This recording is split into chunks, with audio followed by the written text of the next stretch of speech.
Welcome to App Stories, a weekly exploration of the world of apps. Today's show is brought to you by Moo and Luna Display. I'm John Voorhees, and with me is my co-host, Federico Vitici. Hey, Federico. Hello, John. How are you?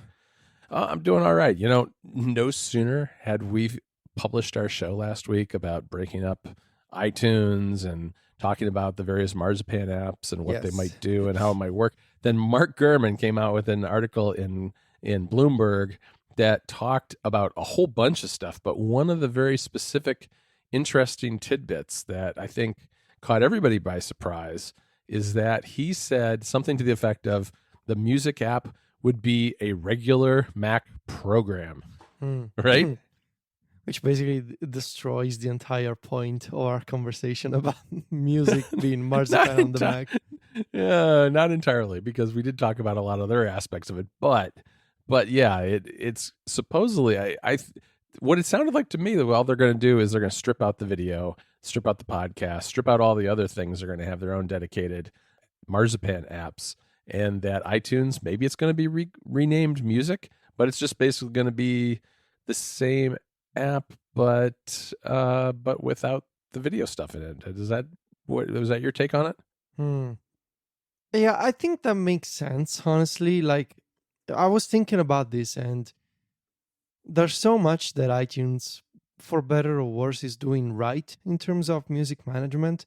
Then it's always dangerous to strip out features from a dedicated user base, such as the folks who use iTunes.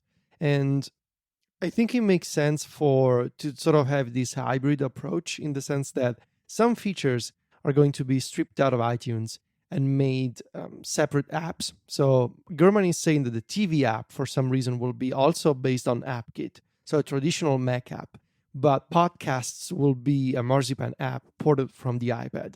And I think that makes sense. And so at that point, you have an iTunes-like application on the Mac that you can just rename Music, but you will still get all those features that we talked about, like, for example, full control over library management and smart playlists. So the idea of being able to search and filter and create your own custom playlists for your library. And Gurman also mentioned, maybe 9to5Mac has additional details about this, but they also mentioned maybe even manually syncing music to iOS devices via iTunes Sync will remain a feature of this new iTunes / renamed to Music app for the Mac. Right. I think it makes a lot of sense to, just to not upset people. And I do wonder, though, what kind of message this sends in regard to Marzipan. Like, absolutely. Does it mean that Apple cannot do a full-on iTunes replacement in Marzipan because Marzipan is not able to have those standard controls, like filters and library management? That kind of stuff is still not possible. And if so, they need to take this sort of a fragmented approach. I think that's possibly the most likely explanation. Yeah, I think that's probably right. I mean, in a way, it's not too different than what we thought about, because we did expect that iTunes would stay around, just that it would be put under the rug a little bit. So, it would be off there in a folder somewhere in the utilities folder or something, in case, for people who needed it. But I do see where, if that were done and a Marzipan music app were done at the same time, that creates inherent confusion and possibly issues between the two apps in terms of which one is managing which set of music, and whether one's just streaming and one's also owned and downloaded music, and how that works and how they play together. This way, that's entirely avoided, because you've just got a single AppKit app to deal with music. Mm-hmm. Yeah, and it also removing all those other features and all those other variations of the iTunes Store, it gives Apple a lot of headroom to be able to say, we now have a single music app, all we need to think about is music, and it can be either local music or music streaming, but we don't have to worry about TV shows and podcasts and movies anymore. So that's great in terms of, like, we can trim down the feature set so that we can focus on two kinds of music. But also, it allows them to leave all the features that people expect from iTunes, even though it's now called Music. 9to5, and I think Steve Troughton-Smith, I was checking a Twitter thread between Steve and the person who runs dogscripts.com, which is an excellent website about iTunes, Apple scripts for iTunes. Right. So all kinds of scripts and utilities based on Apple script, but just for iTunes. And Steve Troughton-Smith confirmed that the new music app will maintain automation in the form of Apple script integration. Oh, okay. So that's great because it means that in theory, that all of your iTunes Apple scripts, which you probably downloaded from Doug Scripts because it's such an excellent website, Right. they will continue working with music. And I could even see a scenario where even though you don't change the Apple script code itself, and maybe it still says something like tell application iTunes, it'll still continue to work even though the application is now called music. I could see that kind of compatibility layer just to sort of bridge under the hood. Yeah, I could see that actually being the case. Or worst case scenario, you all have to open your Apple scripts and change the name iTunes to music. But, right. At least the main dictionary will keep working. So I think it's the right approach so far. It makes me a bit sad because I can see how this is great for the Mac, this is great for people who use iTunes, but does it mean that the music app on iOS is not getting any of those more advanced functionalities yet? Yeah, I think that's probably the case. I don't know, but I don't think that it looks great for those features coming to iOS anytime soon. But I guess we'll see not too long from now. The other thing that we talked about was your search for an alternative music management app, and we got a couple of suggestions from listeners. I mean, have you tried either of these or looked at them? I installed a couple. So Vox is a popular recommendation that we got from listeners and from folks on Twitter. I'm familiar with Vox. My main problem with Vox, because otherwise it supports all of the features that I would expect from a dedicated music player. Right. It's got full support for high-res music. So 24-bit FLAC or DSD or APE or ALAC and FLAC, all of these formats are supported. My main problem is that it doesn't have the same library management UI and functionality of iTunes. It's more of it looks like a mini player. It's more like a very lightweight player that doesn't let you have like multiple views, column views, grid views, all those ways to manage a large library. Right. It's kind of like a fancier version of Black Samp, which I mentioned last week. Mm-hmm. It looks like a mini player to me. Another recommendation that we got from Twitter, this one I'm actually running as a trial on my Mac. Swincian. It looks like iTunes. So this is my ideal of like an app to manage your local music library. It looks like iTunes, but it works with any folder and it lets you use high-res music files. So DSD, FLAC, everything is supported. The app is not exactly updated often. The Twitter account is basically inactive. The last tweet was from 2011. So the screenshots are on the website. They are updated for the latest version of macOS. It works just fine on Mojave. Not super exciting, but it seems to get the work done. The other one that I installed is called, let me confirm the name here. It's called Audirvana. I think it's a mix of audio and Nirvana. Okay, I haven't heard of that one. So Audirvana is kind of popular. I think it's also on Windows and it integrates with Tidal. But for some reason, it reminds me of another application that folks suggested to me called Rune by Rune Labs is the name of the company. I think I've heard of that one, yeah. Rune is a popular one in that it integrates with, in addition to Tidal, it integrates with many different pieces of music equipment. So speakers and DACs and all of these different pieces of audio gear from different manufacturers. They come with native Rune integration. And Audirvana reminds me of Rune. I think it's probably because both apps were written with some kind of Electron foundation because they look like Slack in a way. Like like they don't look like a native Mac app like Swincian. They look like they're loading a remote page. So Audirvana is more expensive, I think, than Swincian. Definitely not as expensive as Rune. Rune is multiple hundreds of dollars per year. Oh wow! I think it's for audiophiles. So people who really care about this stuff. But these are a couple of options. I don't think there's this would be so much better if iTunes was simpler and supported all of these different high-res music formats.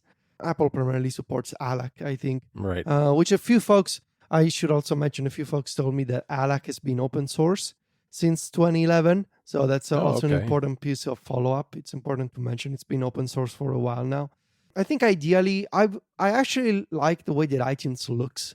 It's native to the Mac. It's got excellent support for automation, integrates with AirPlay 2. None of these apps support AirPlay 2. So, if you have HomePods and you want to play your local music library, your best option is still iTunes because it supports, multiple connections at the same time, and it's got a Sure. custom AirPlay 2 menu. But ideally, in the future, the music app, so the new iTunes, should support all of these different high-res music formats. Maybe if Apple will ever do a hi-fi music tier for Apple Music, they will have the incentive of supporting these file formats on the Mac as well. But for now, you're probably better off with some of these third-party options. You know who we should talk to? We should talk to Rogue Amoeba because I think they would do a great job with this kind of app. Yeah, well, and Rug Amoeba music library app would be amazing. Yeah, exactly. We need just one more of their apps for us to buy. Yes. This episode of App Stories is brought to you by our friends at Lunar Display. Having extra space when you're working on your Mac is super useful. It can make even the most tiresome tasks enjoyable by removing that tab switching frustration. Well, iPads have stunning displays, right? And maybe you're starting to like the idea of having another screen with your Mac. Lunar Display lets you do just that with a tiny bit of hardware. Luna provides crystal clear image quality, reliable performance, and wireless flexibility. You just pop a little piece of hardware into your Mac and you're good to go. And if you don't have access to Wi-Fi, there's no problem. You can use a USB cable too. The great thing about Lunar Display is how portable your new setup is. You can be productive at the office, in the studio, or when you travel. It's a super smart way to work with more screen real estate while you're on the go. Luna also acts as a complete extension of your Mac.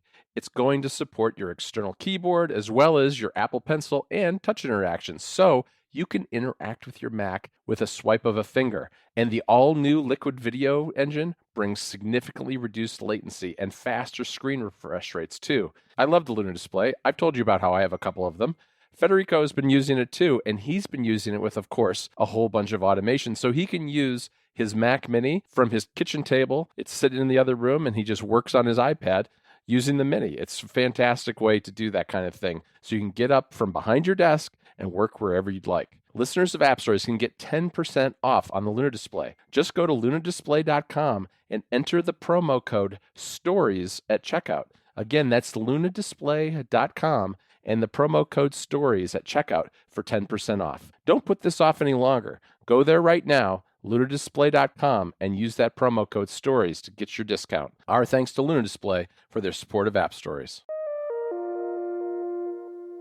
Before we talk a little bit more about what was in Gurman's article, I can't let this episode go by without the latest, greatest release from Apple that dropped on the App Store this past week. And that was, Warren Buffett's Paper Wizard game, which that one came out of left field, huh? Yeah, it was an amazing surprise. And I urge everybody to, if you haven't listened to my other podcast, Connected, we did a review, you could call it, of the game. It was very good. We did a review of the game. We played the game. It's quite it's something. Definitely, it's a surprising new release from Apple, I would say. Yes. Well, if the history of Apple and gaming and creating their own games is kind of interesting because if you recall way back, they had a Texas Hold'em game that was on the iPod. And then Texas Hold'em came to the App Store. It was one of the original games on the App Store, and that stuck around for a few years, I think, before. And it even had I think it had Easter eggs in it where Phil Schiller would show up as one of the players at the poker table. It was pretty funny. But it's been years and years and years since there was any Apple game on iOS, and this showed up. It was made, I guess, by I think an ad agency in LA I saw. But Apple actually owns the game, and it was done in connection with Berkshire Hathaway's annual shareholder meeting, which Tim Cook appeared at. The whole backstory of it is is really strange. And then you play the game, and I think you guys on Connected mentioned about how the leaderboard is fake and it's not connected to Game Center or anything like that. It's just a bunch of random names basically that they slot your score into. But another thing that I noticed when I was playing the other day is when you go from Omaha to Cupertino and playing that level, there's a button at the bottom that says "Let's go," and it has like a loading animation, like it's loading the level. If you tap the button, the level just starts. There's nothing going on there. There's nothing loading. It's there's so many little things about it that are so weird and off. But it's it's good for what, I don't know, 2 or 3 minutes of gameplay. It's a very shallow app. It only has 2 levels, and I think it takes less than 5 minutes to get through it once. But I've got my strategy. I think I tied Mike's score. No, good job. And I wanted to mention a good point that Mike made on Connected. There's some people who are already seeing making the argument that if this is the kind of game that Apple produces, then what should we expect from Apple Arcade? And sort of like people were using Planet of the Apps as an example to sort of be skeptical of Apple's TV plans for their video streaming service. And I think this is clearly such a different product from what should we expect from Apple Arcade. First of all, Apple is not going to make, at least based on what we know so far, their own games for Apple Arcade. Apple Arcade will be a developer service. So third-party developers who are making games for Apple Arcade. And also, this is obviously a thing that Apple did to please Warren Buffett. It was not meant to be an actual Apple release on the App Store. They didn't make a big deal out of this. It was discovered by Mac Rumors, and there's nothing here that suggests this is what we should expect from Apple's idea of mobile gaming on iOS. This was just, it feels to me, so my theory is that Apple wanted to, this was a game specifically made for Warren Buffett, but they couldn't get Warren Buffett to install TestFlight and just get a private build of the game. So they just released it on the App Store. This is my theory. Yeah, they didn't want to be caught using enterprise certificates or something like that. Exactly. Oh, that's a good theory. I like it. All right, Federico, I want to hit a few highlights from Gurman's article. I mean, I know people have talked about this in other places, but we have some very specific thoughts about a few of these apps coming with iOS 13 that he's heard about. And the one that I really want to hit first with you especially is reminders, because Mark Gurman described an updated reminders app that has a grid of 4 buttons that takes you to different colored views. And I forget what the categories were. There were things like scheduled, import flagged, and a couple of other categories of reminders. And when I read that, I didn't know what to think, but at first, and then I was looking around on my phone. I was like, oh, Apple has done a 4-button grid before. Oh, no. It's called the Health app. And you go to the Health app, and there's those 4 buttons, and then there's some other stuff below it. But I'm a little speechless because it's not at all. On the one hand, he's talking about this 4-button grid. On the other hand, he also says that it's designed to compete more with existing task managing apps. And those two things to me are very different. There are 2 sentences that seem to contradict each other. The idea that the main page is just 4 buttons, but also Apple wants to better compete with other to-do list apps. I want to believe that there's more to this story than just the main page with the grid. There's a bunch of things that I would like to see in reminders. And I think we mentioned this before, but I just want to run through them all.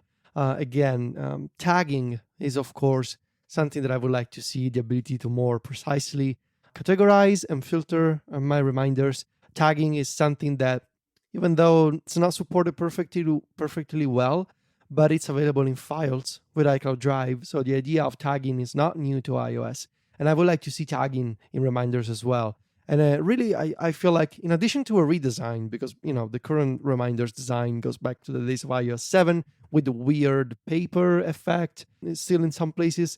But what I think should be the priority for Apple is to speed up the interactions of reminders. It's just so clunky when you want to enter a new task and then add some metadata to the task, like a due date or make it repeatable or add some notes. It's very clunky from a user interaction perspective. It takes too many taps. It doesn't work well with external keyboards. It's very slow to use, and it feels like an iOS app from 5 years ago because it actually is. Of course, if you know me, I mentioned tagging, so of course, saved searches should be a feature. I want Sure. to be able to save a specific subset of reminders that match specific criteria as a view or as a bookmark, as a shortcut, call it whatever you want to call it, that I can reopen at any time. Basically, just like I do with Good Task, which is my current third party reminders client. The app should support natural language input because every other task manager does it. If you want to compete with third party to do list apps, natural language input and being able to say, type an entire sentence that contains the title and the date and maybe a person you're collaborating with, or maybe a URL to a Safari webpage, and have the system be able to interpret all those different data points and those items separately. That would be a good starting point.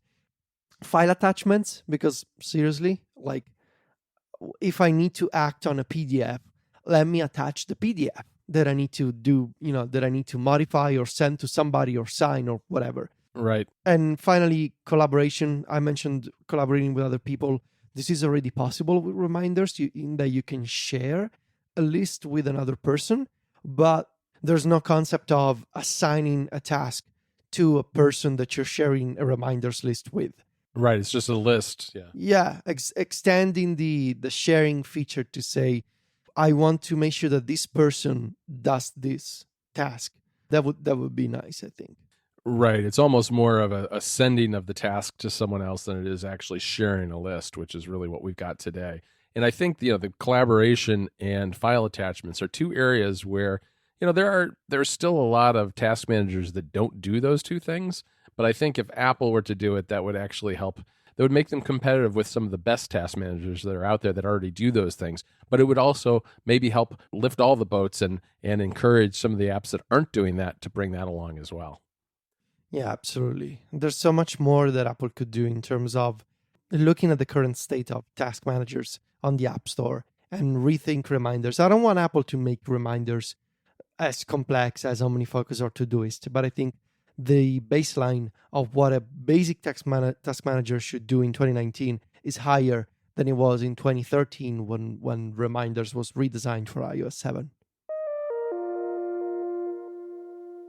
This episode of App Stories is brought to you by Moo. Moo is an online print and design company. It offers a variety of premium print products, including business cards, postcards, notebooks, and more. And they deliver to happy customers all over the world.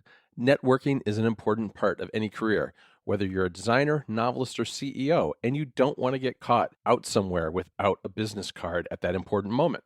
Well, you can be prepared and show your creativity too by having your business cards made with Moo. Great design is at the heart of everything Moo does, and there's nothing like a slick, well-made business card. Not only are they super easy to design and order, but Moo business cards offer all the extra special touches, like gold foiling and spot gloss, allowing your artwork to truly stand out. They have thick, textured paper, too, giving everything you want for high-quality, memorable business cards. It's great to see your hard work on screen, but it's even better when you hold it in your hand. You can count on Moo to help make a great first impression. Whether you need business cards for that important first meeting, or customized flyers for an upcoming event, or even stickers, greeting cards, notebooks, or postcards, Moo does it all. Their notebooks are available in both soft and hard covers, and you can even customize them with your brand if you order 50 or more. The hardcover books have a tough tactile cloth cover, and the softcover books are lightweight with a sewn binding. They're seriously great quality. I've been using Moo for about 5 or 6 years, and I just ordered a batch of new business cards that I'm bringing with me to WWC, and they look fantastic. They're heavy. They've got a nice finish on them that gives us a real soft touch type of feel. The corners are rounded, and the typography is nice and crisp and sharp. Everything about them came out absolutely perfect. I love having them, and I love showing them off to people. So if you want to get Moo cards too, you can get 15% off your order right now when you go to moo.com. That's MOO.com, and use the promo code PRINT15 at checkout. Once again, that's moo.com and the promo code PRINT15 for 15% off. Our thanks to Moo for their support of App Stories. Moo, let's get physical. You know, there's so many things about Gurman's article that you read it and you're like, oh, that sounds like an interesting idea. And then you think about it a little bit and it just raises so many questions. And one of the smallest things in that article that I read was that Apple is bringing stickers to messages on the Mac. And I thought about that. I was like, well, how are they doing that? Is that, I mean, if you have the stickers already on your iPhone, they just show up on your Mac? Do you have to go to the Mac App Store? How exactly is that going to work? And then on top of that, are they going to do anything with things like, sent with lasers or sent with confetti? Those are things that I think that feels like really low hanging fruit that could just be added to the app without having to deal with buying stickers from the iMessage store. Because the iMessage store, which, boy, I haven't been in there in a long time, but it's still there. It's still hiding out in messages. And I guess maybe that's the answer. Maybe there's that, sub store ends up getting incorporated somehow into the Messages app, and your purchases are available there like they are on the iPhone. I don't know. Maybe Messages should be a Marzipan app if Right. they want to have some feature parity between iOS and macOS. But although I feel it'll continue to be a traditional Mac app, but they will just implement the effects and they will make it better in terms of like showing you content from iMessage apps. Okay, Federico, I want to turn real quickly to the Apple Watch store because the Bloomberg article said that there was going to be a store on your watch, which I got to say, I guess I kind of get it in that if the watch is going to become a more independent, autonomous piece of computing hardware, that it makes sense for it to be able to do things like get the apps that run on it from somewhere. But on the other hand, I don't remember the last time I went into the Watch App Store in the Watch app even. I don't, since the Watch apps are embedded in with the iOS apps, and maybe this is part of the answer that these things are going to get split up. But, if I download an iOS app and it happens to have a Watch app, I'll check it out at some point, install it on my watch and play with it and, maybe leave it on, maybe not. But I really don't see using that tiny screen to navigate somehow through apps. It would be interesting for Apple to re-explore some of the ideas that they tried before with the iOS App Store, specifically with the iPhone App Store. Right. Because I could see a case for the App Store on the watch not being the full App Store. Like, I wouldn't expect you to be able to, maybe you would be able to search via dictation, but I wouldn't expect to see sections or curated lists or the today page. Right. But maybe surfacing a selection of apps based on your location, if you have a cellular watch, or based on what you're doing. Like if the watch can figure out that you're at the gym or at a restaurant or at the movies. So basically, I'm arguing for an app store that lets you search manually if you want to, but that primarily highlights app suggestions based on your location or based on your routine. So basically based on your activity, but without an actual front page. I get that. I think that makes a lot of sense. But do you remember what that was like on the iPhone? Yes, it was terrible. Maybe maybe it can be better now. I don't know. I don't think I ever saw anything on there other than a couple of transit apps and like a local newspaper, that kind of thing. Here in Rome, it was constantly pushing me to download the app to take the bus. Yes, same here. And the local news. So, yes, if they can figure that out, I'd be up for that too. I think that does make some sense. I was just listening to the very beginning of ATP. I haven't gotten through it all. But, there are a lot of technical issues here, too, that I know Marco Arment had mentioned on that episode. And one of the things that he pointed out is that the actual, the watch apps come bundled inside the same build as an iOS app there. Those two things are tied together. So how does that going to work? If you download something to your watch, are you downloading the iOS app with it? What if your phone isn't with you? What if the watch app that you downloaded relies on your phone and it's not with you? There's a lot of technical issues to deal with in terms of exactly what that experience would be, both to get the download, maybe it's a multi-100 megabyte app, whether that would even be possible if it has the iOS app embedded in it. And once you even got it down whether it would be usable if your phone wasn't around. So those are all good points, and I think it'll be really interesting to see where this goes. Yeah, that's a good point. Maybe my idea of downloading apps on 4G with the watch is not possible after all, because the watch app cannot be decoupled from the iPhone app. So maybe my idea cannot be done. So I'm sorry. No apps based on your location, unless something changes and you will be able to download watch apps without the iPhone component. But Right. I guess that will require a major rethinking of what a watch app should be. So I don't know.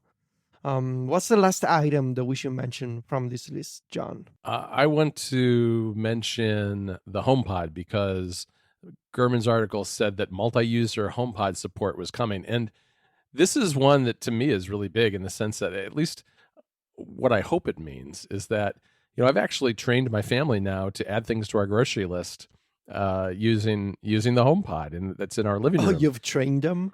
Yes, I have. They've watched me do it enough that they're doing it like too. Pets. Yes, I have. It's taken a very long time. I wore them down, and then there was one day I was out of the house, and Jennifer tried to do it, and she's like, "Well, why doesn't this work?" And that's it's kind of a problem. Yeah. I mean, I'm home most of the time, but contrary to popular opinion, I actually do get out of the house once in a while, and it's a problem when you want to add something to the grocery list and I'm not around. So the idea of supporting multiple voices and multiple users, it goes alongside the assumption that you should also have support for multiple personal requests. Yes. Yes, Yeah. and that's really what I want. Although maybe that's a bridge too far. Maybe we're going to get something in between this first go around. I do wonder if there's. I guess you could actually have like actual multiple user integration.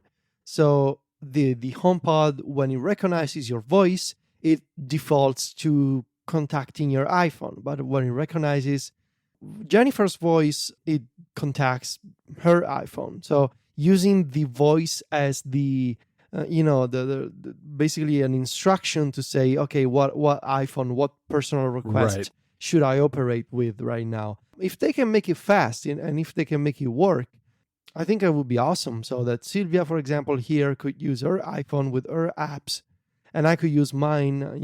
Maybe she likes to use things and I like to use reminders, and we can have personal requests with both iPhone connected to all the HomePods that we have. I would love that.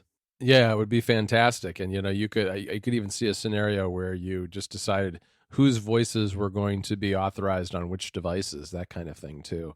But we may be overcomplicating this for Apple already. I don't know. Yeah, as we always do.